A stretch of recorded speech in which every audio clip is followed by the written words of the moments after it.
എതിർ ടീമിന് 2 പോയിന്റ് ദാനം ചെയ്യുന്ന ഒരു ടീമായിട്ട് രാജസ്ഥാൻ റോയൽസ് ഈ സീസണിൽ മാറിക്കൊണ്ടിരിക്കുകയാണ്. വീഡിയോ തുടങ്ങുന്നതിന് മുമ്പായിട്ട് ചാനൽ ആദ്യമായിട്ട് കാണുന്നവരുണ്ടെങ്കിൽ താല്പര്യമുണ്ടെങ്കിൽ മാത്രം ഒന്ന് സബ്സ്ക്രൈബ് ചെയ്യുക. ഞാൻ ആദ്യം പറഞ്ഞതുപോലെ തന്നെ ഫാൻസിനെ ശരിക്കും വെറുപ്പിക്കുന്ന ഒരു ടീമായിട്ട് മാറുകയാണ് രാജസ്ഥാൻ റോയൽസ്. കാരണം അത്രമാത്രം ഫാൻ ബേസ് ഉള്ളൊരു ടീമാണ്. കഴിഞ്ഞ കാലങ്ങളിൽ ഫാൻ ബേസ് ഇങ്ങനെ കൂടി വരുന്നത് നമുക്ക് കാണാം. കാരണം ഈ ഒരു സീസണിലെ പെർഫോമൻസ് പറയുന്നത് ആൾക്കാരെ സംബന്ധിച്ച് ഒട്ടും സാറ്റിസ്ഫൈ ചെയ്യിക്കുന്ന ഒന്നല്ല. ഷുവറായിട്ടും വിജയിക്കേണ്ട മത്സരങ്ങളിൽ പോലും വിജയം കണ്ടെത്താനാവാതെ വരുന്ന രാജസ്ഥാൻ റോയൽസിനെ ശരിക്കും നല്ല രീതിയിൽ പഴി കേൾക്കുന്നുണ്ടെന്ന കാര്യത്തിൽ യാതൊരു സംശയമില്ല. അതിപ്പോൾ ആരാണെങ്കിലും പഴിക്കും. അതായത് ഡൽഹിക്കെതിരെയുള്ള മത്സരം എടുത്ത് നോക്കിക്കഴിഞ്ഞാലും LSGക്കെതിരെയുള്ള മത്സരത്തിലേക്ക് നോക്കിക്കഴിഞ്ഞാലും എതിർ ടീമിന്റെ ക്വാളിറ്റി കൊണ്ട് മാത്രമല്ല എതിർ ടീം മത്സരം ജയിച്ചിട്ടുള്ളത്, രാജസ്ഥാന്റെ ബ്ലണ്ടർ മിസ്റ്റേക്കുകൾ കൊണ്ടാണ്.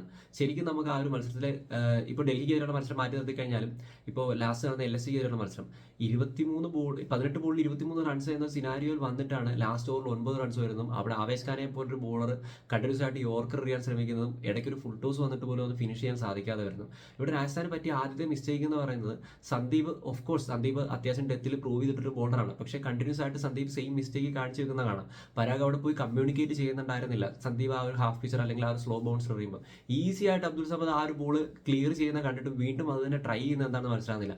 അത് തന്നെയല്ല കഴിഞ്ഞ സൂപ്പർ ഓവറിലും ഇത് തന്നെയായിരുന്നു ആവർത്തിച്ചത്. അവിടെയും സന്ദീപിന് മനസ്സിലായിട്ടില്ല അത് എന്താണ്. അത് കറക്റ്റ് ആയിട്ടുള്ള കമ്മ്യൂണിക്കേറ്റ് ചെയ്ത് പരാഗ് ഒന്ന് സെറ്റ് ചെയ്യേണ്ടതായിരുന്നു. അതവിടെ ബ്ലണ്ടർ മിസ്റ്റേക്ക് കാണിച്ചത്. ജൂറിൽ അവിടെ കൈ കെട്ടി നിൽക്കുന്നതല്ലാതെ ജൂറിലും കമ്മ്യൂണിക്കേറ്റ് ചെയ്യുന്നുണ്ടായിരുന്നില്ല.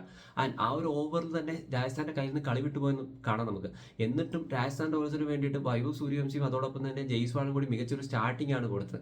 മിഡിൽ ഓവറിൽ ഒട്ടും റിലേ ചെയ്യാൻ പറ്റില്ല എന്നറിഞ്ഞിട്ടും അവിടെ അനാവശ്യമായിട്ട് വിക്കറ്റ് വലിച്ചെറിയുന്ന, അതായത് ഒട്ടും വൃത്തിയുള്ളൊരു ഷോട്ട് കളിച്ചല്ല അവിടെ ജയ്സ്വാൾ ഔട്ടാവുന്നത്.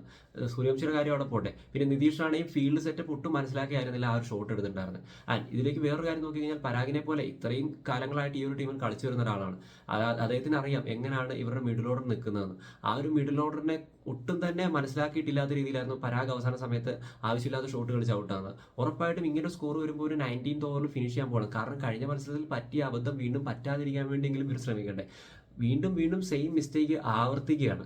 അതോടൊപ്പം തന്നെ ശുഭം ദൂബയ്ക്ക് ആ ഒരു ഈസി ഫുൾ ടോസ് കിട്ടിയിട്ട് അത് ക്ലിയർ ചെയ്യാൻ പറ്റില്ല എന്ന് പറഞ്ഞു കഴിഞ്ഞാൽ നാണക്കേടാണ്. അതോടൊപ്പം തന്നെ ജൂറിലും ഹെറ്റ്മേറും എന്തൊക്കെയാണ് കാണിക്കുന്നതെന്ന് മനസ്സിലാകുന്നില്ല. ഭയങ്കര മണ്ടത്തങ്ങളാണ് കളിച്ചത്. ജൂറിലും കഴിഞ്ഞ മത്സരത്തിലും കേട്ട വഴിക്ക് കുറവൊന്നും ഉണ്ടായിരുന്നില്ല. ഹെറ്റ്മേർ ആണെങ്കിലും ഒട്ടും മാറ്റം ഉണ്ടായിരുന്നില്ല. എന്നിട്ടും എന്താണ് ഇങ്ങനെ ചെയ്യുന്നത് എനിക്ക് മനസ്സിലാകുന്നില്ല. ഓൾമോസ്റ്റ് 39 crore ഇവർ മിഡിൽ ഓർഡറിന് വേണ്ടിയിട്ട് സ്പെൻഡ് ചെയ്തിരിക്കുന്നത്. അതായത് ഓൾമോസ്റ്റ് ഒരു 40% ടോട്ടൽ എമൗണ്ടിന്റെ ഇവർ സ്പെൻഡ് ചെയ്തിട്ടുള്ളത് മിഡിൽ ഓർഡറിലാണ്. എന്നിട്ടും ഒട്ടും അതായത് സ്റ്റേബിൾ അല്ലാത്ത മിഡിൽ ഓർഡർ ആയിട്ടാണ് ഇവരുടെ ഫീൽ ചെയ്യുന്നത്.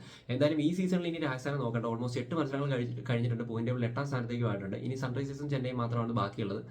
അപ്പോൾ എന്തായാലും കാത്തിരുന്ന് തന്നെ കാണാം ഇനിയുള്ള മത്സരങ്ങൾ എങ്ങനെ പെർഫോം ചെയ്യുന്നത്. പിന്നെ സഞ്ജുവിന്റെ കാര്യത്തിൽ പലരും കൺസേൺ വെക്കുന്ന കണ്ടു. സഞ്ജുവിന്റെ കാര്യമാണ്, സഞ്ജു കാരണമാണ്, അങ്ങനെയാണ് ഇങ്ങനെയാണ്. പുള്ളി ബാറ്റ് ചെയ്യേണ്ടടുത്ത് ബാറ്റ് ചെയ്യുന്നുണ്ട്. പുള്ളിയുടെ ഈ സീസണിലെ പെർഫോമൻസ് എടുത്ത് നോക്കി കഴിഞ്ഞാൽ നമുക്കത് മനസ്സിലാകും. എന്തായാലും രാജസ്ഥാനെ സംബന്ധിച്ച് എനിക്ക് ഇന്നലെ സങ്കടം വന്നത് ഇത്രയും നല്ലൊരു സ്റ്റാർട്ടിങ് കിട്ടിയിട്ട് ഈ ഒരു മാച്ച് ഫിനിഷ് ചെയ്യാൻ സാധിച്ചിട്ടില്ല എന്നുള്ളത്. അതും വാലറ്റത്തേക്ക് പോലും ആ ഒരു ഗെയിം പോയിട്ടില്ല എന്ന് ഓർക്കണം.